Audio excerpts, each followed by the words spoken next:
Մենք պայքարում ենք մեր հողերը հետ վերցնելու համար։ Դուխով միջև վերջ սատկացնելու ենք, փռելու ենք, չէ՞ ոչ մի կտոր հող։ Դե ինչ է սիմենա լուխ լավ լիտոսնելու։ Ձեյվան նախ ձեյքալ ետ արելին, ստիսաղ փռել են գետին։ Ուզում ասիմ ընդհանրապես մի գրամ էլա թող դուխոնետ կցին մեջ, ներա լուխ լավ, սաղ սլմատ կալու խզնիկ մեր տները, լիսեստի պետք է իսկա դերը օբշի տագատի է, Ահա այսպես մեկ շաբաթ շարունակ մի բռունց դարձած հայ ժողովուրդը թեժ ու համառ մարտեր է մղում թշնամու մի քանի անգամ գերազանցող ուժի դեմ, սակայն հաղթում է կամ ինչպես այս օրերին է ընդունված ասել զգետնում է թշնամու տարբեր տեսակի զինտեխնիկան, քանի որ ապացուցված է, երբ սահմանին կանգնած զինվորն իր հայրենի հողն է պաշտպանում, նրան չի կարող հաղթել ոչ թշնամու թվաքանակը, ոչ էլ ամենաարդիական ռազմական տեխնիկան։ Այսօր վստահաբար սխրանքներ են գործում մեր տղաները, կռվում են հակառակորդի կատաղած ու շատ գերազանց ուժերի դեմ ու լավ են կռվում։ 90 թվականների պատերազմի ժամանակ ես հիացած էի սկզբից մեր ֆիդայիններով, հետո կազմակերպված բանակով։ Երբ որ եկավ ապրիլյան պատերազմը 4 տարի առաջ, գիտեք, ես ավելի ոգևորվեցի։ Այս անկախության սիրունդի 18-20 տարեկան տղաները գերազանցեցին մեր սերունդը։ Երևի իրանք մի ուրիշ որակի, ավելի հզոր որակի տղաներ էին և իրենք էլ պարտական են իրենց ծնողներին, որոնք տեսել են պատերազմը և վստահ եմ, որ այսօրվա մեր երիտասարդները, որոնք լսել են նաև ապրիլյան պատերազմի կամ եղբայր ընկեր ունեն դասարանցի դրացի, շատ խիզախ են իրենց բանում, ես հպարտ եմ և ուրախ եմ, որ այսպիսի երիտասարդ սերունդ ունենք։ Ոչ միայն հաղթելու ենք, այլ հաղթում ենք, քանի որ հաղթանակը ոգով է տրվում։ Ռազմական փորձագետների խոսքով ադրբեջանական բանակն այս օրերին օգտագործում է իր զինանոցում եղած բոլոր 300 եւ ավելի մեծ տրամաչափի ռեակտիվ համազարկի կայանքները՝ Սմերջ, Քասիրգա, Պոլոնեզ, բալիստիկ հրթիռներ եւ Լար 160 տեսակի կասետային մարտագլխիկներով ռումբեր, որոնց կիրառումն ի դեպ արգելված է աշխարհում տարբեր կոնվենցիաներով։ Չնայած սրան, մեկ շաբաթվա ընթացքում պաշտպանության բանակի առաջամարտիկները խոցել են թշնամու մի քանի տասնյակ ուղաթիռներ եւ ինքնաթիռներ, 100-ից ավելի անօդաչու թռչող սարքեր, մի քանի 100 զրահատեխնիկա, հիմնականում տանկեր, TOS 1A ծանր հրետանային համակարգեր, Սմերջ եւ ուրական տիպի համազարկային կրակի ռեակտիվ կայանքներ։ Մեր տղաները խոցում ու ոչնչացնում են թշնամու ոչ միայն գործողության մեջ գտնվող զինտեխնիկան, այլ անգամ հարձակման նախապատրաստվողները։ Օրինակ, միայն հոկտեմբերի 2-ին ընդամենը մի քանի ժամում պաշտպանության բանակի մարտիկները խոցեցին թշնամու 5 ինքնաթիռ եւ 3 ուղաթիռ։ Հակառակորդն արդեն ունի հազարավոր զոհեր ու վիրավորներ։ Երեք ասում են ծանր էր ձեր համար, հա, ծանր օրեր։ Մենք ենք թեթև ասեմ, որ Երկրորդով Լավ։ Դայ լուզեր։ Տարադես։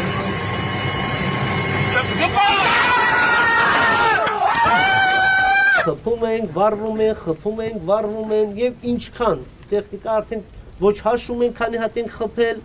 ոչ էլ հավես ունենք հաշվելու։ Խփելու ենք այնքան, մինչև ուշքի գա։ Մենք չենք խնդրելու զինադադար։ Սա պիտի բոլորս իմանանք։ Մենք պիտի պարտադրենք զինադադար։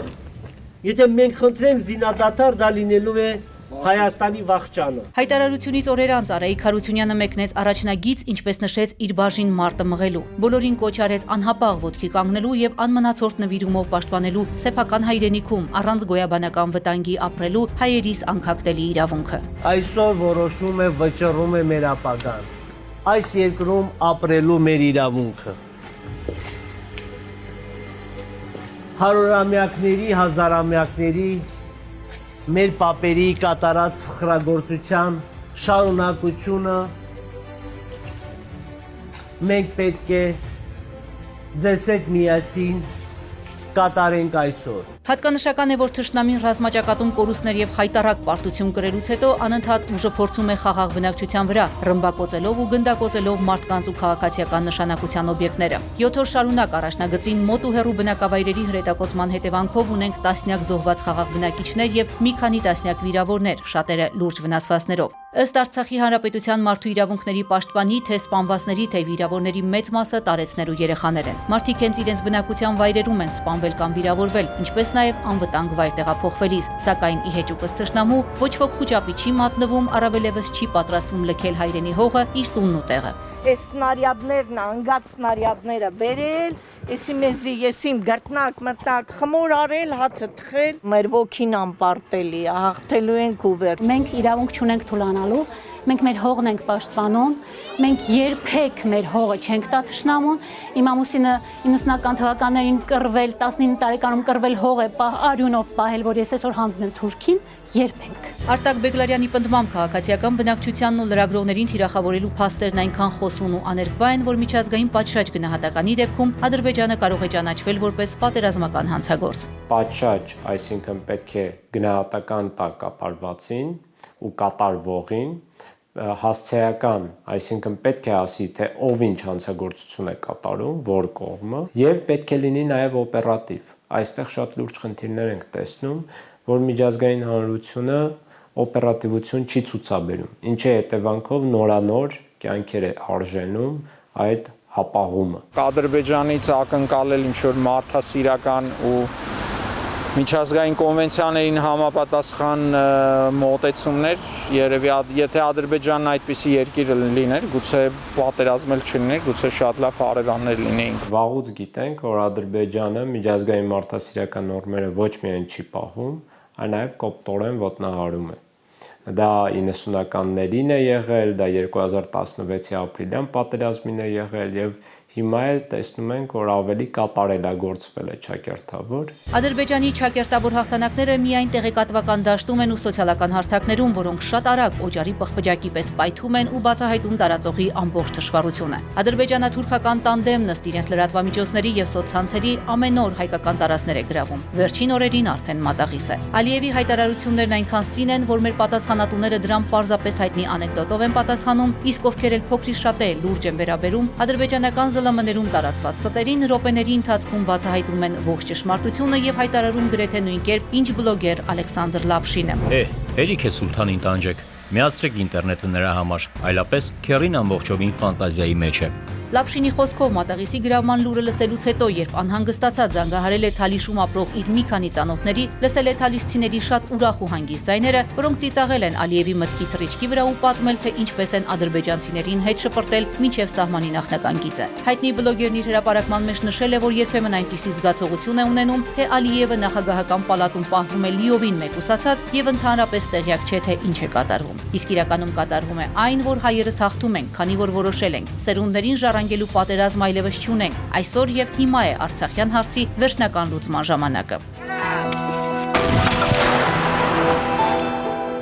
Մեր ռետանին իր խնդիրը կատարում է բարձր մակարդակով։ Կարևորը չունենք ոչ մի դրամ օգտված, փորձելու ենք գնանք ավելի առաջ, ու կարևորը դուխով ենք ու հաղթելու ենք։ Ուզում եմ ասել, ձեր ցավը տանեմ, դուք մեր ազգի պարծանքն եք։ Գտնվելով առաջնագծում, ամեն վայրկյան վտանգելով ձեր կյանքը, ամեն մի սանտիմետրի համար դուք պայքարում եք։ Արցախի նախագահ Արայիկ Հարությունյանի հրամանագրով այսօր Արցախի Հանրապետության հերոսի կոչման է արժանացել 5 զինծառայող, 3 շարքային, 2 սպա, 1 ցավոք հետմահու։ 3 համայն հայությանն ուղված կոչով կրկին հանդես եկավ Հայաստանի Հանրապետության վարչապետ Նիկոլ Փաշինյանը, այսօրվա պատերազմը մի նոր սարդարապատ որակելով ու նշելով, որ մեզանից յուրաքանչյուրը պարտավոր է ինքն իրեն նվիրել մեկ նպատակի եւ այդ նպատակի անունն է հաղթանակ։ Հաղթանակը միայն ու միայն հաղթանակը, բացառապես հաղթանակն է այն ավարտը, որ մենք պատկերացնում ենք այս պայքարի վերջում։ Այսօր արդեն ժամեր առաջ Արցախի պաշտպանության բանակը իրականացրել է ակտիվ հակահարձակողական գործողություններ եւ հասել էական հաջողությունների, ջախջախելով թշնամական մի քանի հատուկ նշանակության ստորաբաժանումներ։ Մեր թշնամին, որքան էլ վարձկան հրոսակների առատ հոսք ունենա, չի կարող մրցակցել ապրելու եւ հաղթելու հայկական կամքի հետ։ Ու մենք համատեղ ջանքերով պիտի կոտրենք հարձակվող ոսողի ողնաշարը, որ նա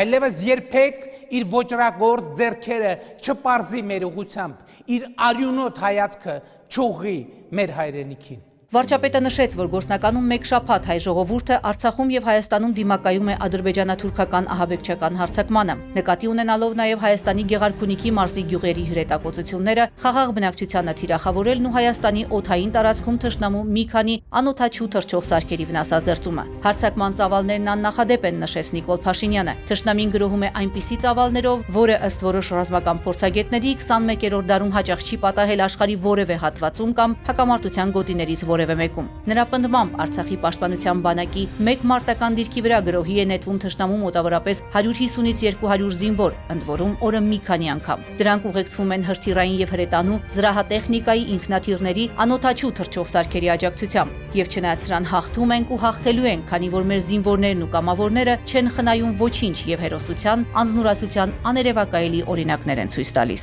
Ուզում եմ հպարտությամբ ասել, որ իրականում ունենք աշխարհի ամենապրոֆեսիոնալ բանակը, ոչ թե ամենասպառազինություններով զինված, ամենաուժեղ բանակ, այլ ամենապրոֆեսիոնալ բանակը։ Այսօր առավոտյան թշնամին նորից արգելված զինատեսակներից ու նորից թիրախավորեց խաղաղ բնակավայրերը, այդ թվում մայրաքաղաք Ստեփանակերտը։ Նախապես հայտարարելով, որ մեր կողմից պատժիչ համարժեք գործողություններ են լինելու եւ ադրբեջանական հասարակությանը հորդորելով լքել ռազմական օբյեկտների հարևանությամբ գտնվող բնակավայրերը, Արայիկ Հարությունյանի հրամանով պաշտպանության բանակը սկսեց հրթիռակոծել Գանձակի ռազմական օդանավակայանը։ Րոպեներ անց Արցախի նախագահի մամուլի խոսնակն իր Facebook-յան էջում հայտարարեց, որ Գանջայի ռազմական օդանավակայանը հոդս ցնդեց։ Նշել էի ժամանակին, հուշել էի ժամանակին, զգուշացրել էի ժամանակին, Գանձակ քաղաքին։ Ափսոսում եմ, որ մեր պատմական Գանձակին, Գանջային, Կիրովաբադին մենք նրանց զինվորական մշտական տեղակայման վայրերին խփել ենք։ Խփել ենք, որովհետև նրանք են պարտադրել։ Ուշքի եկեք, որովհետև շարունակելու ենք այլ քաղաքների եւ եթե անհրաժեշտություն լինի ավելի մեծ քաղաքների։ Այդ կրակը եղել է նախազգուշացման կրակ։ Հիշեցնենք, սեպտեմբերի 29-ին Հայաստանի Հանրապետության պաշտպանության նախարարի խոսնակ Շուշան Ստեփանյանն իր Facebook-յան էջում նշել էր, որ տվյալ օրը Թուրքիայի ռազմաօդային ուժերին պատկանող F-16 կործանիչներն օդ էին բարձրացել Ադրբեջանի Գանջա օդանավակայանից եւ ապահովում էին Ադրբեջանի Դալիար օդանավակայանից Հայաստանի Հանրապետության Վարդենիսի տարածաշրջանի Վարդենիս, Մեծ Մասրիկ, Սոտք տարածաշրջաններում տեղակայված բնակավայրերի եւ Հայաստանի զինված ուժերի ցամաքային ստորաբաժանումների ուղղությամբ Ադրբեջանի Su-25 եւ թուրքական արտադրության Բայրակթար ԱԹՍ-ներով ռմբահրթիռային հարվածները։ Հենց այդ օրը մարտական առաջադրանքը կատարելիս հերոսաբար զոհվեց Հայաստանի ռազմաօդային ուժերի Su-25 գրոհիչի օդաչու Վալերի Դանելին։ Ես չեմ վախենա, ես կերտամ, իմ պարկսը կկատարեմ, ու հեշ բանից չեմ վախենա, ոտպես է, տղես հեշ բանից չվախեցա։ Իմ պաբերիսկի սա թողած գործը ինքը նույնիսկ շարունակեց։ Վերջում ճիշտ է, բայց զատո ինքը իր առաջադրանքը կատարեց։ Հայաստանի Հանրապետության պաշտպանության նախարարն էլ ժամեր առաջ Ադրբեջանի ռազմաքաղաքական ղեկավարությանը զգուշացրեց հեռու մնալ արկածախնդրությունից, քանի որ հետևանքները սարսափելի են լինելու իրենց համար։ Տոնոյանը հերքեց նրանց կեղծ պնդումները, թե Հայաստանի տարածքից Ադրբեջանի բնակավայրերի հրթիռակոծություն է իրականացվել։ Հայաստանի Հանրապետության տարածքից Ադրբեջանի տարածք որևիցե հեռահար հրետակոծություն կամ հրթիռների օգտագործում չի իրականացվել դեռևս եւ եթե Ադրբեջանի զինված ուժերի համար կամ ռազմաքաղաքական ղեկավարության համար Ստեփանակերտը, Մարտունին, Հադրութը, Մարտակերտը, այլ բնակավայրերը դա թույլատրելի մարտական գործողությունների անցկացման վայր է, մեր պաշտպանական բանակի Արցախի զինված ուժերի արեստավար հմուտ ստորաբաժանումները շատ կտրուկ պատասխանում են եւ Ադրբեջանի համար սարսափելի հետևանքներ են լինելու, սարսափելի։ Երբ ազգը բանակ է դառնում, հնարավոր չէ նրան ծնկի բերել։ Գարեգին Նժդեհի այս հանրահայտ խոսքերն այսօր առավել քան տիպիկ են բնութագրում այն, ինչ տեղի է ունենում այս օրերին ռազմաճակատում։ Եվ սա է երաշխիքը, որ հայ ժողովուրդը այս պատերազմը դեպի պատմության գիրկն է ուղարկելու բացառապես հաղթանակով։ Սոնա Դանիելյան, Վահան Գուլոյան, Սուրանկյուն։